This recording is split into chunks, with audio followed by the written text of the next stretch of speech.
అందరికీ నమస్కారం అండి. ఈరోజు మార్నింగ్ నేను లేవగానే నాకు అసలు హెల్త్ బాలేదు. అందుకని ఈరోజు నేను కాలేజ్ నుంచి ఆఫ్ తీసుకున్నాను. సో ఈరోజు మా అత్తయ్య గారికి చెప్పాను, ఇలా హెల్త్ బాలేదు అత్తమ్మ, అందుకని లీవ్ తీసుకుంటున్నాను. అయితే మా అత్తమ్మ చెప్పారు, ఈరోజు వైకుంఠ ఏకాదశి ఉందమ్మా, ఇక్కడ గుడికి వెళ్ళేసి వద్దాము అని.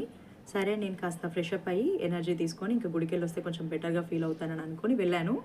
నిజంగానే గుడికి వెళ్ళి అక్కడ దేవుని దర్శనం తీసుకొని తీర్థప్రసాదాలు తీసుకొని ఇంటికి రాగానే లైట్గా అనిపించింది. కాసేపు రెస్ట్ తీసుకున్నాను. దాని తర్వాత నాకు అసలు ఏమీ హెల్త్ ప్రాబ్లం లేనట్టు చాలా ఎనర్జెటిక్గా అనిపిస్తుంది. పిల్లలతో కూడా టైం స్పెండ్ చేశాను. సో అది స్ట్రెస్ బస్టర్ లాగా కూడా వర్కౌట్ అయింది. I'm feeling so energised. So ఫైనల్గా నా కంక్లూజన్ ఏమంటే, మనకి రెగ్యులర్ లైఫ్లో దృష్టి నజర్ అనేది 100% ఉంటుంది. మనం ఇలా రెగ్యులర్గా టెంపుల్స్కి వెళ్ళినప్పుడు ఆ నెగటివ్ ఎనర్జీ పోయి మనకి పాజిటివ్ ఎనర్జీ వచ్చి మనం ఇంకా హెల్తీగా ఉంటాము.